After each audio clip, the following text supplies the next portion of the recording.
Halo semuanya, selamat datang di channel Putri Nabila Bercerita. Tempat di mana cerita punya rasa dan rasa punya makna. Karena setiap kisah selalu membawa pesan, dan setiap pesan menyentuh hati yang mendengarkan. Jadi siapkan waktu terbaikmu, cari tempat yang nyaman. Channel ini berisikan video konten kisah menarik. Dukung terus channel ini dengan like, komen, dan subscribe. Yang sudah subscribe semoga dimudahkan rezeki. Langsung saja ke cerita. Langit mendung menggantung di atas kota Jakarta sore itu, namun hati Naila tetap tenang. Ia baru saja keluar dari panti asuhan tempat ia rutin, menyalurkan bantuan dan program pendidikan gratis untuk anak-anak kurang mampu, dengan penampilan yang sederhana. Kaos polos putih, celana jeans, sepatu kets, dan tas kanvas lusuh di pundaknya. Naila terlihat seperti wanita biasa. Tapi siapa sangka, wanita itu adalah pemilik perusahaan properti yang kini namanya tengah naik daun. Hari ini aku mampir dulu ke mall, beli buku dan kopi sebentar. Gumam Naila pelan sambil menyetir mobilnya, sebuah SUV, hitam mewah yang ia parkir jauh dari pintu utama. Seperti biasa, Naila tak pernah menyukai perhatian. Hidupnya sekarang sederhana meski hartanya melimpah ruah. Ia masuk ke mall dengan tenang, memilih menyusuri rak buku di toko langganannya. Namun langkahnya terhenti saat ia mendengar tawa yang sangat ia kenal. Tawa yang dulu mengisi rumah tangganya, namun kini terdengar begitu asing dan menyakitkan. "Mas, kamu lihat deh, itu orang pakai tas bekas kayak dari pasar loakan," ujar seorang wanita sambil menunjuk ke arah Naila dengan ekspresi mencibir. Naila menoleh pelan. Matanya langsung bertemu dengan dua pasang mata yang pernah ia kenal sangat baik, Dimas, mantan suaminya, dan Tiara, wanita yang pernah merebut suaminya darinya. Dimas sempat terdiam, mungkin karena tidak menyangka akan bertemu Naila lagi, tapi itu hanya sesaat. Ia kemudian tersenyum sinis, memandangi Naila dari atas hingga bawah. "Naila, sapanya seolah tak percaya. Astaga, kamu kesini juga ya? Aku kira kamu udah pindah ke kampung, soalnya penampilan kamu." "Yah, gitu deh." Tiara ikut tertawa, memandang Naila dari kepala sampai kaki. "Serius, ini Naila? Duh, kamu kayak pembantu yang lagi jalan-jalan iseng. Mana tas kamu itu? Duh, itu model berapa tahun lalu?" Naila hanya tersenyum kecil, tak berkata sepatah kata pun. Ia tahu, tak ada gunanya berdebat dengan orang-orang seperti mereka. Hatinya sempat bergetar, bukan karena malu, tapi karena luka lama itu ternyata masih ada.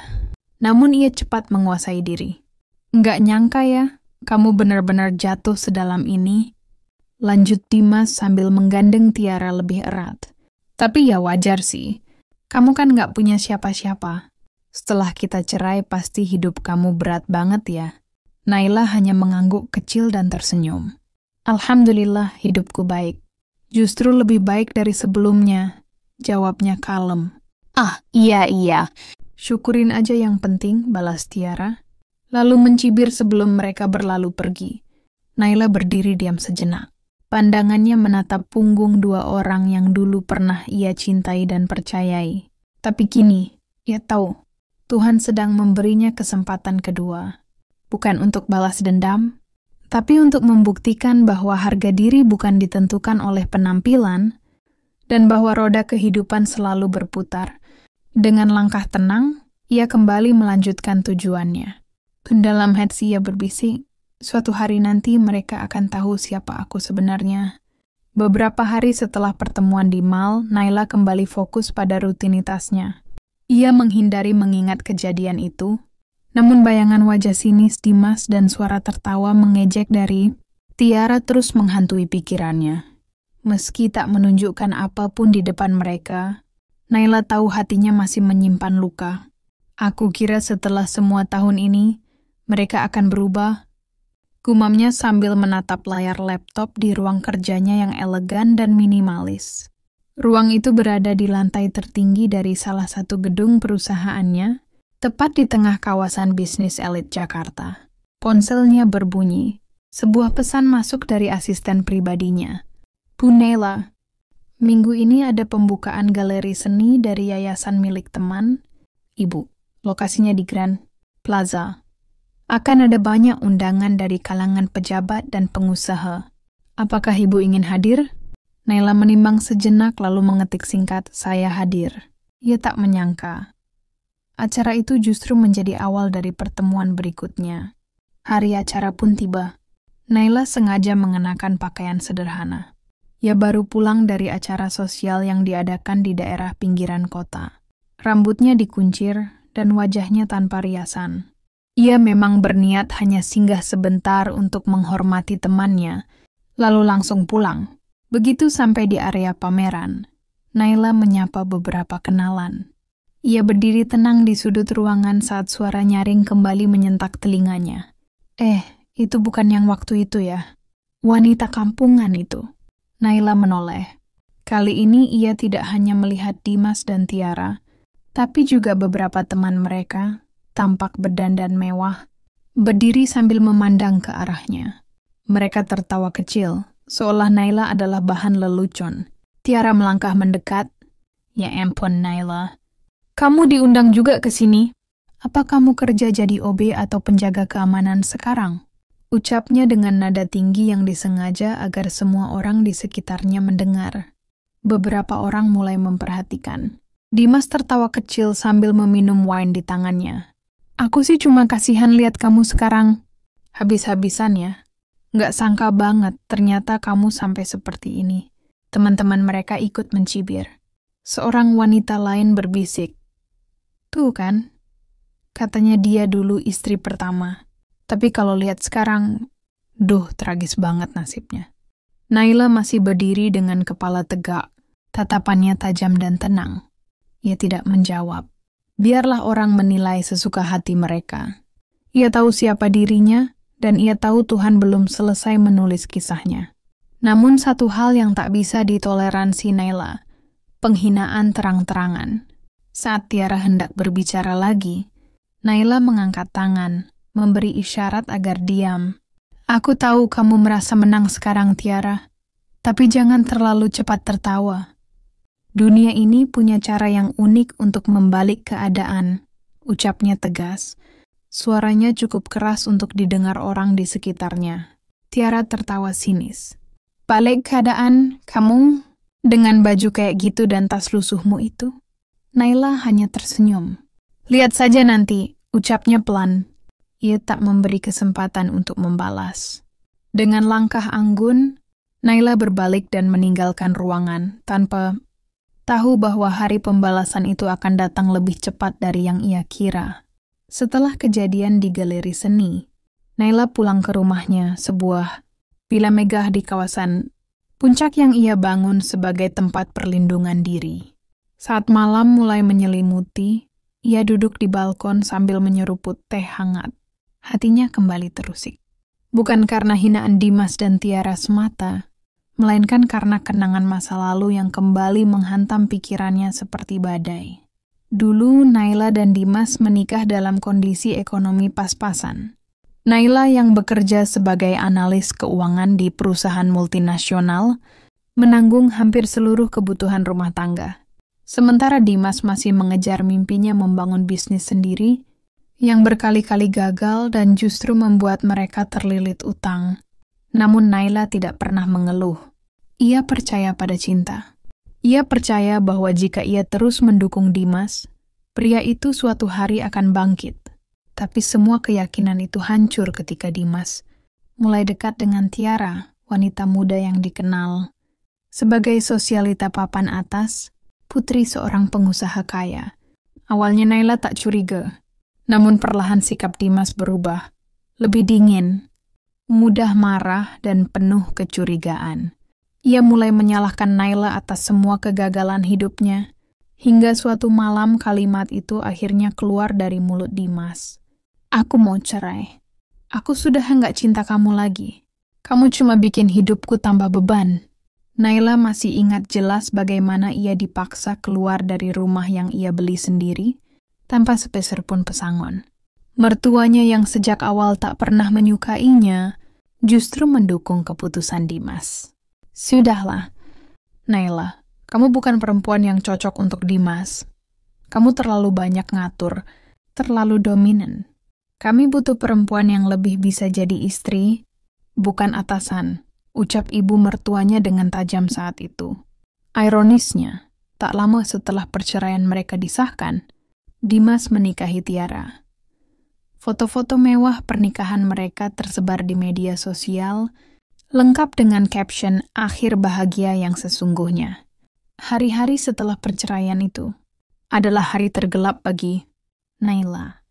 Ia kehilangan pekerjaan karena stres, dijauhi teman-teman karena fitnah yang disebarkan keluarga mantan suaminya, dan hampir kehilangan rumahnya karena tumpukan utang yang ditinggalkan Dimas.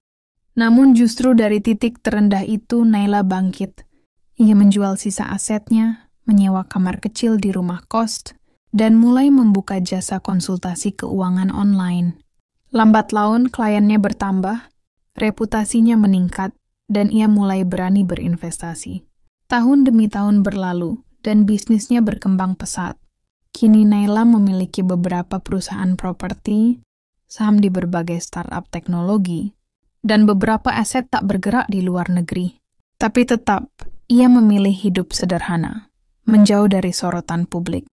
Mereka tidak tahu siapa aku sekarang, dan aku tidak perlu menjelaskan. Tapi Tuhan selalu punya caranya menunjukkan kebenaran. Bisiknya malam itu sembari menatap lampu-lampu kota dari kejauhan. Ia mengangkat ponselnya dan membuka pesan dari asistennya. Ibu Naila, panitia gala investor, night di Hotel Royal Diamond. Mengonfirmasi kehadiran, Ibu sebagai salah satu pembicara utama. Apakah ibu ingin hadir secara langsung? Naila tersenyum tipis. Ya, aku akan hadir, balasnya singkat. Yang tak ia sangka, gala itu akan mempertemukannya. Sekali lagi dengan dua orang yang dulu, membuangnya tanpa rasa bersalah. Tapi kali ini, posisi mereka sudah terbalik. Hari itu akhirnya tiba. Hotel Royal Diamond berdiri megah di pusat kota Jakarta. Sebuah bangunan tinggi menjulang dengan desain arsitektur modern klasik yang elegan. Banyak yang tak tahu bahwa hotel itu adalah salah satu aset bisnis Naila, yang dibeli secara diam-diam melalui perusahaannya, PT Aurora Investama. Kepemilikannya tidak diumumkan ke publik, hanya kalangan bisnis elit yang tahu siapa pemilik sebenarnya. Acara Gala Investor Night malam itu merupakan pertemuan penting antar investor dan pemilik bisnis besar. Banyak tokoh ternama, konglomerat, pejabat, bahkan selebriti hadir. Di antara daftar pembicara, nama Naila tercatat paling atas dengan gelar lengkap Naila Putri Adiningrat, CEO and founder Aurora Group. Sementara itu, di tempat lain, Dimas dan Tiara tengah bersiap menghadiri gala yang sama. Mereka mendapatkan undangan dari salah satu rekan bisnis baru yang menjanjikan peluang investasi di bidang perhotelan. Tiara mengenakan gaun malam berkilau, rambut disanggul elegan, dan perhiasan mewah menghiasi leher serta telinganya. Kita harus tampil mengesankan malam ini. Katanya acara ini dihadiri para pemain besar. Siapa tahu kita bisa dapat investor buat proyek apartemen kita, kata Tiara semangat. Dimas mengangguk, mengenakan jas mahal pinjaman dari showroom temannya. Meski bisnisnya sedang bermasalah, ia berusaha tetap tampil percaya diri. Mereka tidak tahu bahwa malam ini akan menjadi malam yang tak akan mereka lupakan seumur hidup. Di ballroom utama Hotel Royal Diamond, para tamu mulai berdatangan. Musik klasik mengalun pelan. Meja-meja ditata sempurna dengan kristal dan porselen mahal. Pelayan berseliweran membawa minuman anggur dan canape. Naila datang tanpa banyak pengawal. hanya ditemani 2 asistennya. Ia mengenakan gaun hitam elegan rancangan desainer luar negeri, rambut disanggul rendah, dan riasan yang membuat wajahnya terlihat tegas, namun anggun. Penampilannya berbeda, 180 derajat dari hari ia dihina di mall dan di galeri seni. Para tamu menyambutnya dengan hormat. Beberapa bahkan antre untuk bersalaman. Selamat malam, Bu Naila. Senang sekali bisa bertemu langsung. Saya pengagum perjalanan bisnis Ibu. Naila tersenyum tenang, menyalami dengan penuh wibawa. Beberapa saat kemudian, Dimas dan Tiara masuk ke ruangan. Mereka sempat kagum dengan kemewahan hotel ini. Tiara berbisik, bayangkan kalau kita bisa dapat kerjasama dengan pemilik hotel ini. Pasti proyek apartemen kita langsung naik nilai jualnya. Mereka berjalan ke area bar, mengambil minuman, dan mulai berbasa-basi dengan tamu lain. Namun, saat Dimas melihat wanita anggun berdiri di podium tamu VIP, ia tertegun. Wajah itu seolah pernah ia kenal. Tiara, itu Naila? Bisiknya kaget.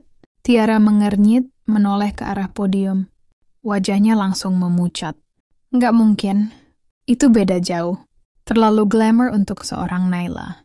Namun saat MC acara mulai berbicara, keraguan mereka langsung berubah jadi kenyataan. Hadirin yang kami hormati, mari kita sambut keynote speaker. Kita malam ini sosok inspiratif dan pengusaha sukses, pemilik dari Aurora Group sekaligus salah satu pemilik utama hotel ini, Naila Putri Adiningrat. Semua mata tertuju ke panggung. Naila berdiri dan melangkah dengan percaya diri ke atas podium. Lampu sorot menerangi wajahnya, dan kini tidak ada lagi keraguan. Dimas dan Tiara menatap penuh syok dan rasa malu yang membakar wajah mereka. Orang yang mereka hina sebagai wanita tak terurus. Ternyata adalah ratu di ruangan itu.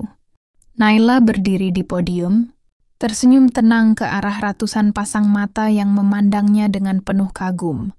Gaun hitamnya memantulkan cahaya, membungkus dirinya dalam aura kekuatan dan elegansi.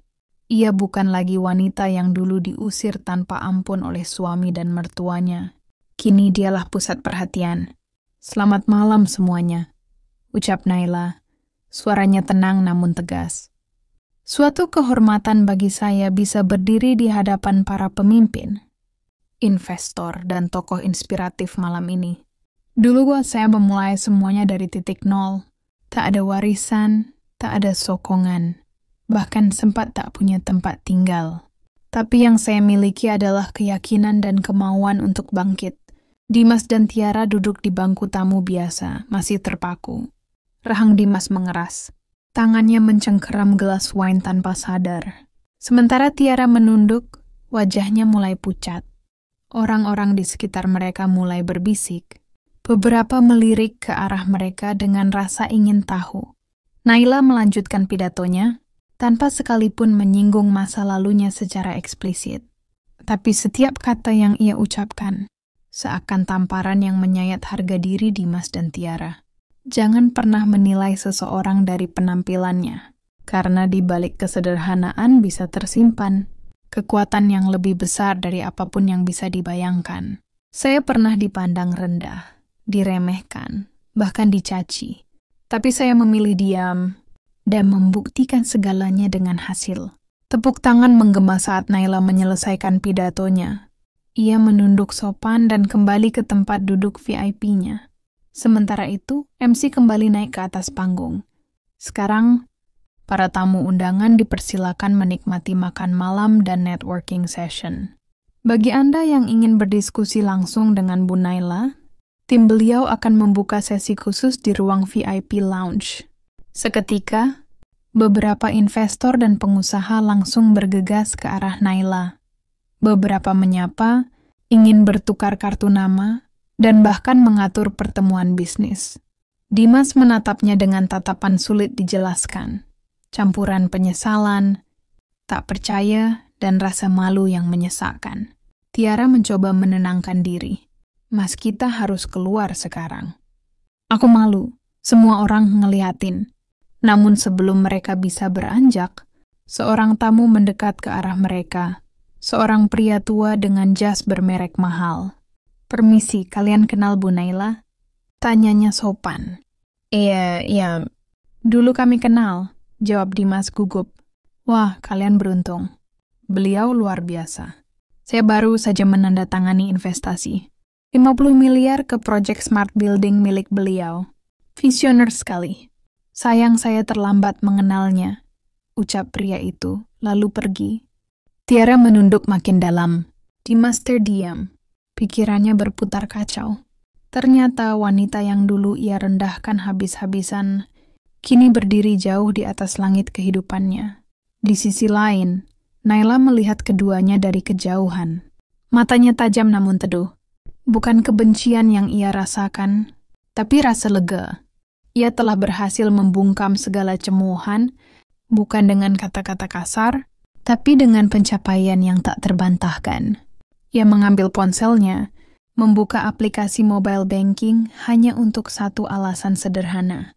Terusan sederhana smartphone, 990,000. Tersenyum, ia menoleh ke asistennya.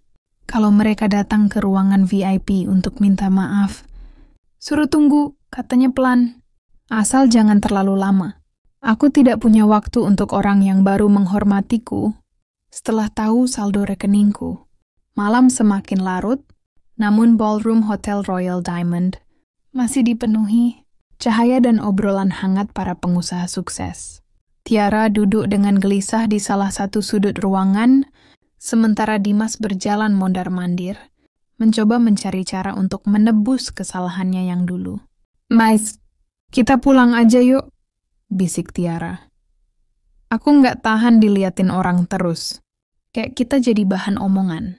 Dimas tidak menjawab. Ia memandangi ruangan VIP lounge di sisi lain ballroom, tempat orang-orang penting berlalu lalang masuk ke dalam, hanya untuk bisa bicara beberapa menit dengan Naila. "Kita harus bicara sama dia, Tiara. Kita perlu minta maaf, atau mungkin minta bantuan," ucap Dimas akhirnya. "Minta bantuan?" Tiara memelotot. "Mais gila. Setelah semua yang kita lakukan ke dia, Mas kira Naila bakal kasih tangan? Mas kira dia masih peduli?" Dimas menghela napas. "Kamu nggak lihat apa? Semua orang sekarang deketin dia. Naila itu udah level atas. Bisnis kita butuh suntikan dana. Kalau kita bisa ajak dia gabung." Tiara memotong, suaranya penuh rasa panik. "Kamu lupa, dulu kamu usir dia kayak sampah. Kamu hina dia. Kita permalukan dia di depan umum, Mas." Tapi Dimas tetap melangkah. Meninggalkan Tiara di belakang, ia memberanikan diri menuju lounge VIP. Di depan pintu, 2 petugas keamanan hotel dengan earphone dan jas hitam menghentikannya. "Maaf, Pak. Lounge ini hanya untuk tamu undangan." VIP atau atas undangan langsung dari Ibu Naila. "Saya kenal Naila. Saya suaminya dulu," ujar Dimas dengan suara yang hampir terdengar menyedihkan. Salah satu petugas menghubungi asisten Naila lewat intercom. Beberapa detik kemudian jawaban pun datang. Asisten Ibu Naila menyampaikan, "Jika Bapak ingin bertemu, mohon menunggu. Ibu Naila masih sibuk." Sementara itu, Naila sedang duduk di dalam lounge, menikmati makanan ringan sambil berbincang santai dengan beberapa CEO perusahaan teknologi besar. Ketika asistennya membisikkan bahwa Dimas ada di luar, Naila hanya mengangguk tenang. "Suruh tunggu. Biar dia tahu rasanya jadi orang yang diabaikan," ucapnya datar. Setengah jam, 1 jam, hampir 2 jam berlalu. Dimas masih menunggu. Wajahnya penuh kecanggungan. Tiara akhirnya menyusul dan duduk di sampingnya dengan wajah kusut. "Kita pulang aja, Mas. Dia nggak bakal ketemuin kita," lirihnya. Namun sebelum mereka bangkit, seorang staf datang menghampiri. "Ibu Naila bersedia menerima Anda, tapi hanya sebentar," katanya singkat. Dengan penuh rasa gugup Dimas dan Tiara akhirnya masuk ke lounge. Mereka melihat Naila duduk anggun, ditemani 2 orang staf dan seorang pengacara. Ruangan itu sunyi, tapi aura dominasi Naila begitu kuat terasa. Dimas membuka pembicaraan, suaranya pelan dan bergetar. Naila, aku minta maaf. Dulu aku salah, sangat salah. Aku terlalu buta, terlalu bodoh. Tiara ikut bicara. Kami malu. Tapi kami sungguh-sungguh minta maaf. Kami tahu kami keterlaluan. Naila menatap mereka lama. Wajahnya tak menunjukkan amarah, tapi juga tidak ada senyum. Apa kalian datang hanya untuk minta maaf? Atau ada maksud lain? Tanyanya datar. Dimas terdiam. Naila mengangguk kecil. Begitu. Kalian datang bukan karena menyesal, tapi karena terdesak. Tidak, Naila, bukan seperti itu. Seru Dimas cepat. Aku tahu aku kejam dulu. Tapi aku nggak pernah nyangka kamu akan sejauh ini. Kamu hebat. Aku bangga. Aku cuma berharap bisa menebus semuanya. Naila tersenyum tipis. Bangga setelah kamu tahu isi saldoku ya? Dimas terdiam, tak bisa berkata-kata. Naila membuka ponselnya, lalu menunjukkannya sebentar ke arah mereka. Di layar, tampak angka saldo ratusan miliar rupiah. Terusan sederhana smartphone. 990,000. Ini hasil dari kerja keras, bukan dari menjilat saat kepepet. Dan kamu, Dimas, pernah bilang aku ini beban. Sekarang kamu ingin membebankan hidupmu lagi padaku? Tiara menggigit bibir. Matanya mulai berkaca-kaca. Kami benar-benar tidak punya apa-apa sekarang, Naila. Bisnis kami gagal. Semua orang ninggalin kami. Kami salah, sangat salah. Naila mengangguk pelan. Aku maafkan kalian. Bukan karena kalian pantas mendapatkannya, tapi karena aku ingin tenang. Tapi jangan pernah berharap aku akan kembali menerima kalian dalam hidupku. Kita sudah selesai sejak lama. Ia berdiri, memberi isyarat agar stafnya mengantar mereka keluar. Sebelum pergi, Naila menambahkan satu kalimat terakhir. Kalian bebas menilaiku dulu. Tapi hari ini, biarkan kenyataan yang menjawab semuanya. Dimas dan Tiara berjalan keluar dari lounge VIP dengan langkah berat dan wajah menunduk. Suara musik gala masih menggema di luar, tapi bagi mereka, malam itu telah menjadi mimpi buruk. Dunia yang mereka bangun dengan penuh kesombongan kini hancur berkeping-keping, dan hancurnya bukan karena musuh, melainkan karena orang yang dulu mereka injak dan buang tanpa ampun. Tiara menahan tangis, bukan hanya karena dipermalukan, tapi karena menyadari betapa bodohnya mereka menilai seseorang hanya dari tampilan luarnya. Aku nggak nyangka dia bisa sejauh itu, ucap Tiara pelan. Aku pikir dia akan hancur setelah kita usir. Tapi justru kita yang sekarang nggak punya apa-apa. Dimas menatap ke langit, matanya mulai berkaca-kaca. Aku dulu mengira uang Tiara akan menyelamatkan semuanya. Tapi ternyata, orang yang benar-benar berharga sudah kulepas. Tak ada lagi kebanggaan di wajah Dimas. Tak ada lagi kesombongan yang dulu membuatnya tega menampar. Naila dengan kata-kata keji. Semua telah berubah. Tak ada yang lebih menyakitkan bagi seorang pria daripada menyadari bahwa wanita yang dulu ia remehkan kini telah melampauinya. Dalam segala hal, martabat, harta dan kekuatan. Sementara itu di dalam hotel, Naila kembali ke penthouse pribadinya di lantai atas. Ia membuka jendela besar, memandang kota Jakarta yang gemerlap. Angin malam berhembus lembut menerpa wajahnya. Ia mengenang kembali perjalanan hidupnya. Semua penghinaan, pengkhianatan, air mata yang dulu ia sembunyikan di balik senyuman. Dulu ia pernah merasa sangat kecil. Tapi malam ini, semesta seolah memutar balik keadaan. Naila duduk di meja kerjanya dan membuka laptop. Sebuah pesan baru dari rekan bisnisnya muncul. Selamat atas pidato Anda, Bu Naila. Investor dari Singapura. Tertarik untuk menanam modal tambahan di proyek Anda. Kami akan atur pertemuan minggu depan. Ia tersenyum. Di tengah-tengah kejayaan itu, Naila tetap menjaga dirinya tetap rendah hati. Karena ia tahu, kesombongan hanya akan menjatuhkan seseorang, seperti yang terjadi pada Dimas dan Tiara. Tiba-tiba ponselnya berbunyi. Sebuah pesan masuk dari nomor tak dikenal. Naila, tolong. Kalau kamu berkenan bantu kami. Kami bahkan tidak bisa membayar sewa kantor bulan depan. Naila membaca pesan itu tanpa ekspresi. Ia tidak membalas. Ponselnya diletakkan kembali. Ia berdiri dan memandangi bayangannya di kaca jendela. Dulu kalian buang aku saat aku tak punya apa-apa. Kini kalian kembali saat aku punya segalanya. Tapi aku bukan Tuhan yang bisa mengabulkan setiap permintaan. Aku hanya perempuan yang kalian hina dan kini kalian butuhkan. Sementara itu, beberapa hari setelah gala, kabar menyebar luas di kalangan bisnis. Dimas Prasetya dan Tiara Larasati bangkrut. Proyek mereka gagal total. Investor menarik dana. Rumah mewah mereka disita bank. Mereka kini tinggal di rumah kontrakan kecil di pinggiran kota. Hidup jauh dari kemewahan yang dulu mereka banggakan. Dimas mulai bekerja serabutan sebagai marketing properti, sedangkan Tiara membuka jasa makeup panggilan dari rumah ke rumah. Mereka benar-benar jatuh. Dan setiap malam, wajah Naila terlintas di kepala mereka, sebagai simbol dari penyesalan terdalam yang tak akan pernah bisa diperbaiki. 2 bulan telah berlalu sejak malam gala yang mengubah segalanya. Naila kini semakin sibuk. Proyek properti baru. Miliknya, kolaborasi antara Aurora Group dan investor asing telah dimulai. Ia telah menandatangani nota kesepahaman dengan beberapa konglomerat internasional untuk ekspansi ke Singapura dan Malaysia. Namanya muncul di berbagai media sebagai Wanita Inspiratif Asia 2025. Namun di tengah segala pencapaian itu, Naila tetap menjalani hidup dengan elegansi yang tenang. Ia tidak pernah membalas Dimas dan Tiara secara terang-terangan.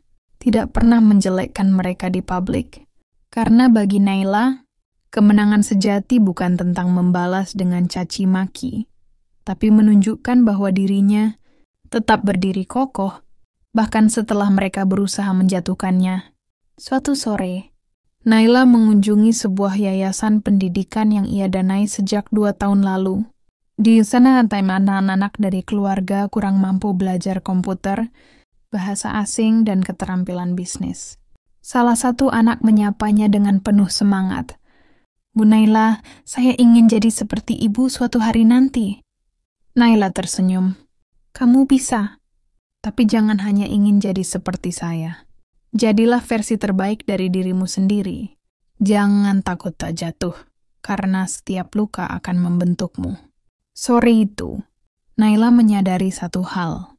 Kekayaannya bukan hanya tentang saldo ratusan miliar, properti, atau nama besar. Kekayaannya adalah ketenangan hati dan kemampuan untuk memberi kembali. Sementara itu di sisi lain kota, Dimas duduk di sebuah kafe kecil sebagai marketing freelance. Ia membagikan brosur perumahan kelas menengah dengan wajah lelah. Tiara kini bekerja sebagai MWA keliling, membawa tas make-up ke rumah-rumah klien. Mereka tak pernah lagi menghubungi Naila. Rasa malu terlalu besar. Namun luka yang mereka timbulkan tak akan pernah benar-benar bisa ditebus. Dan setiap kali melihat wanita sukses di media sosial, hati mereka tersentak. Wajah Naila muncul di billboard jalan tol, di iklan majalah bisnis, dan bahkan di acara talk show nasional. Mereka menonton diam-diam, menyesal dalam sunyi. Suatu malam Naila duduk sendirian di balkon apartemennya. Ia menyesap teh hangat sambil memandangi langit malam. Ia membuka ponsel dan melihat galeri foto lamanya. Foto masa kecil, masa perjuangan, masa ia dikucilkan. Lalu foto-foto gala, proyek, dan anak-anak di yayasan. Ia menghela napas panjang. Terima kasih masa lalu, karena kalian menolak aku. Aku belajar untuk memilih diriku sendiri. Ia memejamkan mata. Bukan dengan dendam, tapi dengan damai. Karena pembalasan terbaik adalah hidup yang bahagia dan tidak tergantung pada siapapun yang dulu pernah meremehkanmu.